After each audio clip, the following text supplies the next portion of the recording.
Okay, let's be honest. In any operation, whether you're managing complex software systems that millions rely on or, carefully maneuvering a cherished piano through a doorway, things are going to go wrong sometimes. Oh, absolutely. Accidents happen, mistakes get made. It's just unavoidable reality, isn't it? It is. And often the first reaction, that gut reaction, is trying to figure out who messed up. Right. We point fingers. But what if those moments, those failures, those errors, Mhm. what if they weren't just problems to fix by assigning blame?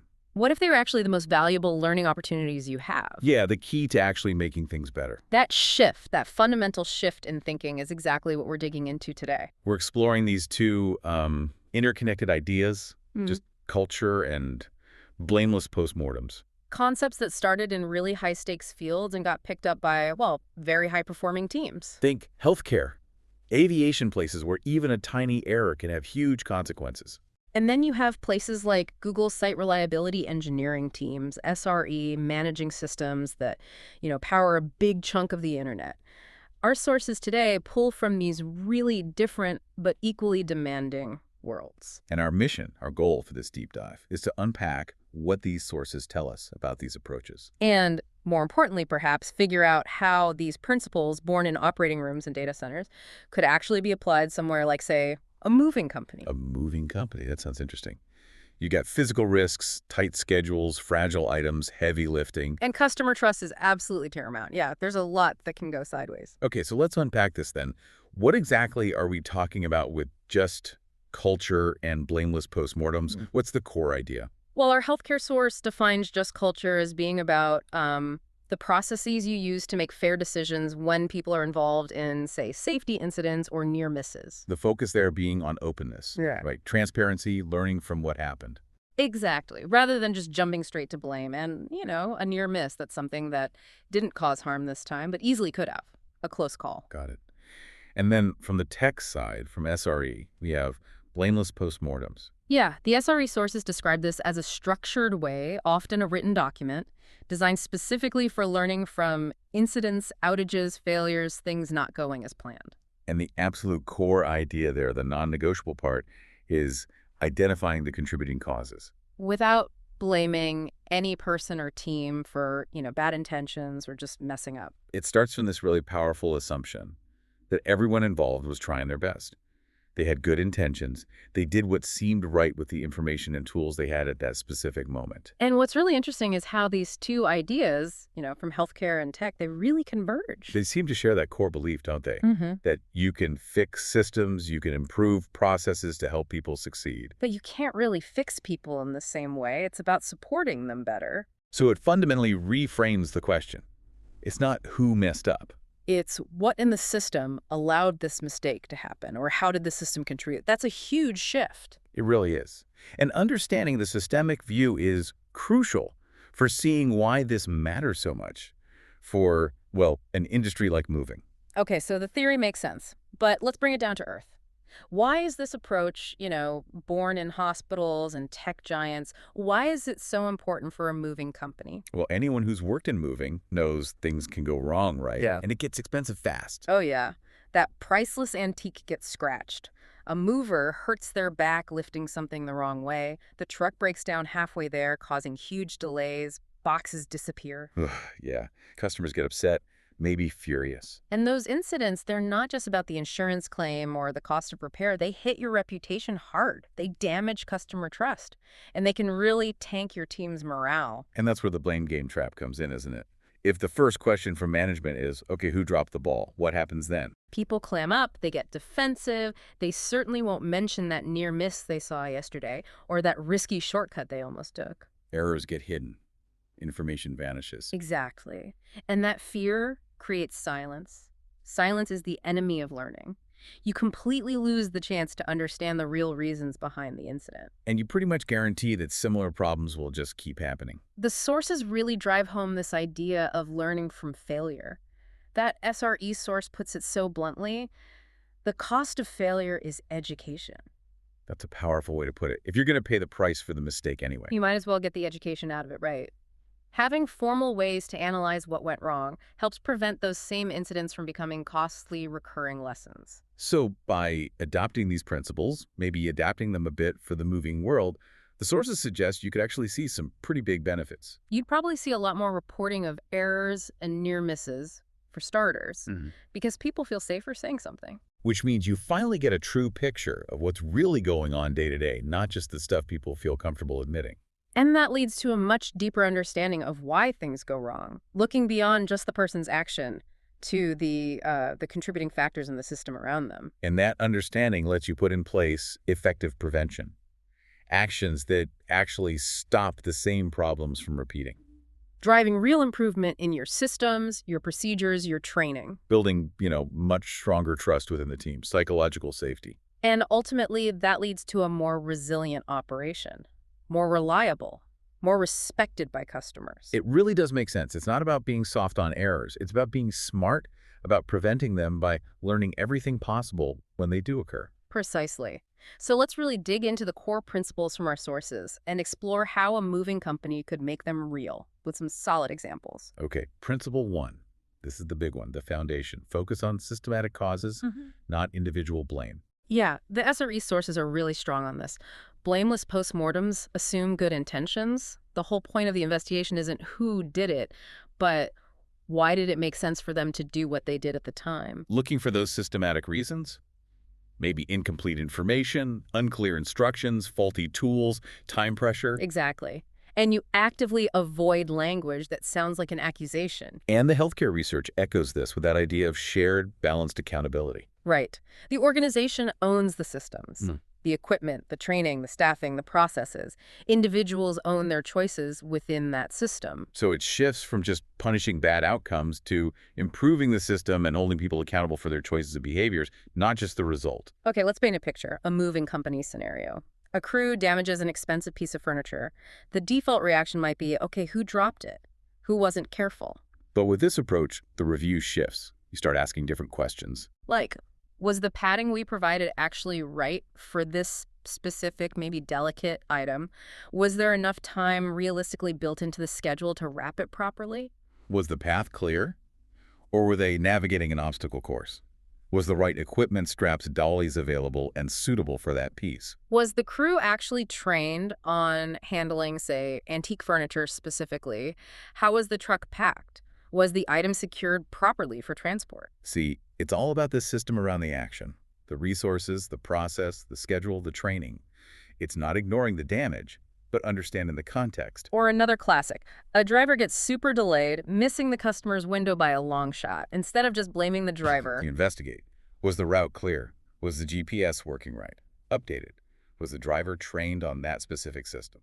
was there any buffer time in the schedule for typical city traffic? Or was it scheduled down to the minute?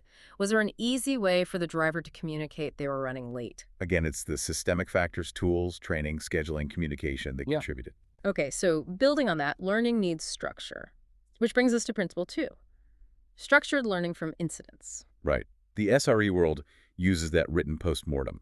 Yeah. It's a record, right? Yeah. Detailing the impact, actions taken, root causes with that systemic lens, and follow-up actions. And they have triggers. You know, if it affects users, loses data, needs someone to jump in manually, takes too long to fix, bam, post-mortem time. So for a moving company, you'd need to decide what triggers a formal review. Maybe not every tiny nick. Right, you could set thresholds, any damage over X dollars, any lost item, period.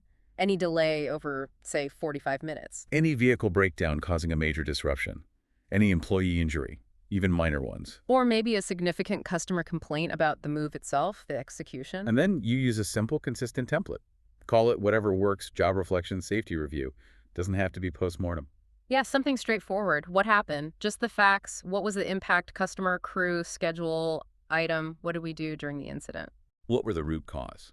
Again, thinking systems. What actions will we take to prevent this next time? And maybe, just for context, who was involved? That structure keeps it focused, but just writing it down isn't enough, is it? Absolutely not. The sources are crystal clear on this. Which leads to principle 3. Concrete, actionable follow-up. The SRE folks are hardcore about this. Every post-mortem must have action items. They need owners. They need priorities. They need tracking, like bug fixes. An unreviewed postmortem, or one where the actions just evaporate. Totally useless. It's just documenting failure without the learning part. And the healthcare perspective adds that these actions should be verifiable, aimed at fixing the system, not just telling people try harder or be more careful. So for the moving company, every single review needs to end with specific to-do items. And specific means specific. Not improve packing, but source and trial heavy-duty blankets for fragile items by end of month assigned to ops manager. Or update driver training module on securing tall items in truck by next safety meeting, assigned to safety lead. Exactly. Each action needs one owner, someone responsible for seeing it through. And assign a priority.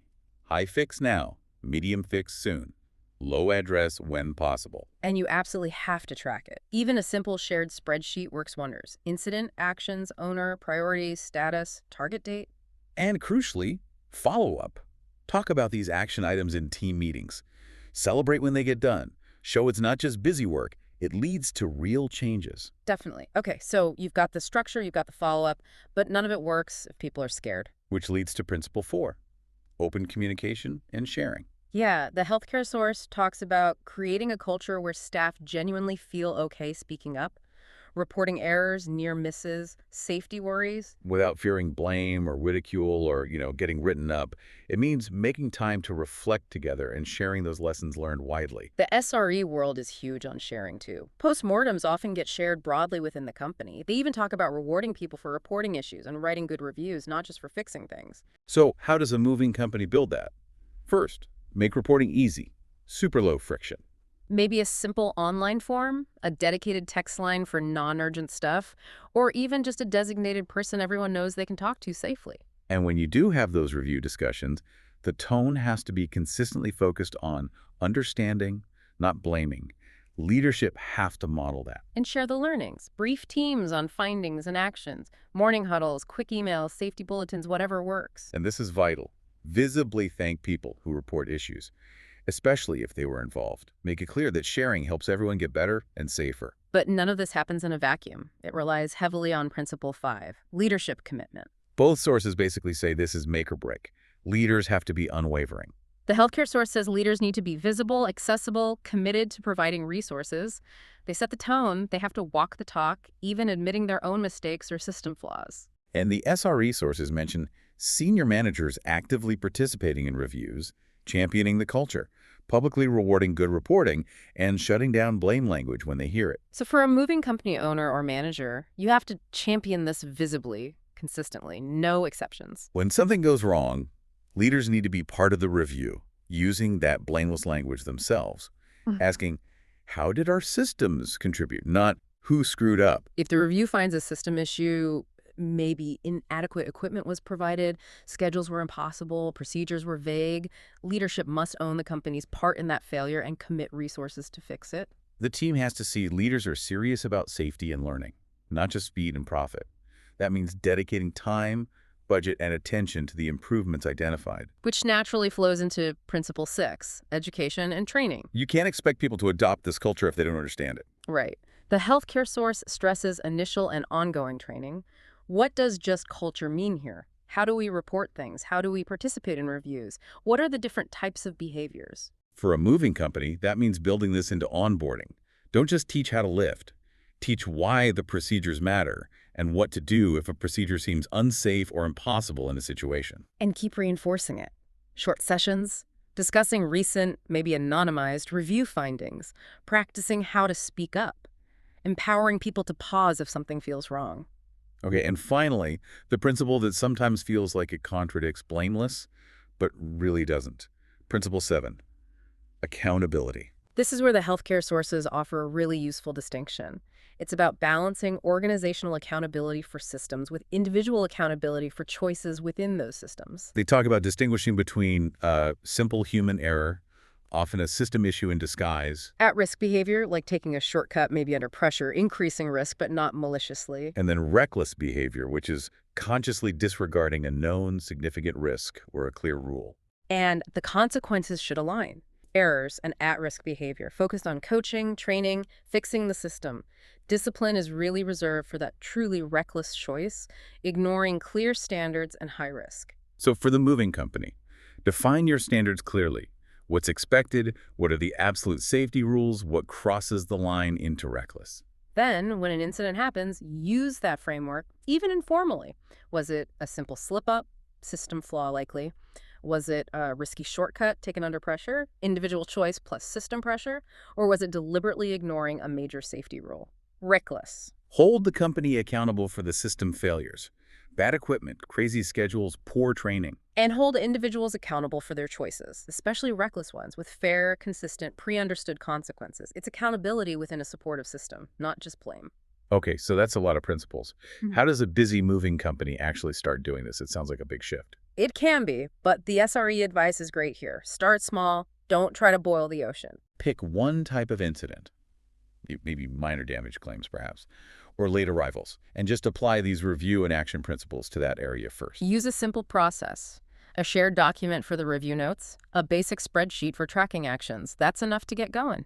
Build the habit. And keep checking in. Talk to the team. How's the review process feeling? Is it helping? Are people reporting more? Adjust as you learn. It's iterative. Exactly. Progress over perfection, especially when you're changing culture. Right. Simple tools, consistent effort. So as we wrap up this deep dive, embracing this kind of just culture, learning from failures, it's not just some HR buzzword thing. No, for a moving company, it's a really practical way to build a stronger, safer, more reliable business for your team and your customers. It lets you stop just reacting to problems and start proactively improving based on what you learn from real-world experience, the good, the bad, and the ugly. Often learn the hard way, right? Right. So here's maybe a final thought to chew on. If you're not actively, systematically learning from every incident, every mistake, every near miss, Yeah. are you really ready for the next one? What's one step, maybe a small one, you could take today to make it just a little bit safer, a little bit easier for your team to share what they've learned? That wraps up this deep dive.